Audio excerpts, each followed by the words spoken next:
৩৫ বছর পর সরাসরি নির্বাচনে পৌরসভা চেয়ারম্যান থেকে রাষ্ট্রপতি হলেন মির্জা ফখরুল ইসলাম আলমগীর। তৃণমূল থেকে উঠে আসা রাষ্ট্রের সর্বোচ্চ পদে বসতে কঠিন সময়ে দলকে নেতৃত্ব দেয়া এবং ক্লিন ইমেজের রাজনীতিক বলে পরিচিত তার। আগামী ৫ বছরের জন্য বঙ্গভবনের বাসিন্দা হলেন তিনি। বিস্তারিত রাশেদুল কাদের রিপোর্টে। তৃণমূল থেকে রাষ্ট্রের সর্বোচ্চ আসনে মির্জা ফখরুল ইসলাম আলমগীর। তবে এ পথ পাড়ি দিতে অনেক কঠিন সময় পার করতে হয়েছে তাকে। ছাত্র জীবনে ছিলেন ছাত্রনেতা, কর্মজীবনে ছিলেন শিক্ষক এবং রাজনৈতিক জীবনে রাজনীতিবিদ। জনাব মির্জা ফখরুল ইসলাম আলমগীর পেয়েছেন 255 ভোট, 255। ৩৫ বছর পর সরাসরি ভোটে রাষ্ট্রপতি নির্বাচিত হলেন তিনি। পেয়েছেন 255 ভোট। আর তার প্রতিদ্বন্দ্বী প্রার্থী হিসেবে ছিলেন লিবারেল ডেমোক্রেটিক পার্টির চেয়ারম্যান অলি আহমদ।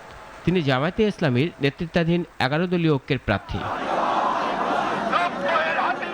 তৃণমূল থেকে শুরু করে রাষ্ট্রের সর্বোচ্চ পদে বসতে বিএনপির কঠিন সময়ে দলকে নেতৃত্ব দেয়া এবং ক্লিন ইমেজের রাজনীতিক বলে পরিচিত মির্জা ফখরুল ইসলাম আলমগীরকে পাড়ি দিতে হয়েছে দীর্ঘ এক পথ। তার রাজনৈতিক জীবনের শুরুটা একটু ব্যতিক্রম। শিক্ষকতার পেশায় কম সময় কাটিয়ে রাজনৈতিক জীবনে পদার্পণ। কর্মী থেকে নেতা, নেতা থেকে পৌরসভার চেয়ারম্যান, সেখান থেকে সংসদ সদস্য, মন্ত্রী এবং অতঃপর দেশের রাষ্ট্রপতি। 1948 সালে ঠাকুরগাঁয়ে জন্ম নেন মির্জা ফখরুল। শিক্ষা জীবনে তিনি ঢাকা কলেজ থেকে উচ্চ মাধ্যমিক এবং ঢাকা বিশ্ববিদ্যালয় থেকে স্নাতক ও মাস্টার্স করেন। শিক্ষা জীবন শেষ করে শিক্ষকতায় যোগ দিয়েছিলেন মির্জা ফখরুল ইসলাম আলমগীর। কর্মজীবনে ঢাকা কলেজে অর্থনীতি বিভাগের শিক্ষক ছিলেন। এরপর 1986 সালে সরকারি চাকুরি ছেড়ে পুরোদমে রাজনীতিতে নামেন তিনি। 1988 সালে ঠাকুরগাঁও পৌরসভা নির্বাচনে জিতে হন চেয়ারম্যান। জাতীয় রাজনীতিতে হাতেখড়ি আব্দুল হামিদ খান ভাসানীর দল ন্যাপে। 1979 সালে জিয়াউর রহমানের শাসনামলে তৎকালীন উপপ্রধানমন্ত্রী এস.এ. বারীর একান্ত সচিব ছিলেন মির্জা ফখরুল।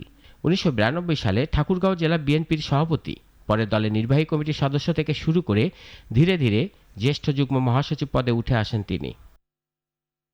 2011 সাল থেকে বিএনপির ভারপ্রাপ্ত মহাসচিবের দায়িত্ব পালন করেন মির্জা ফখরুল।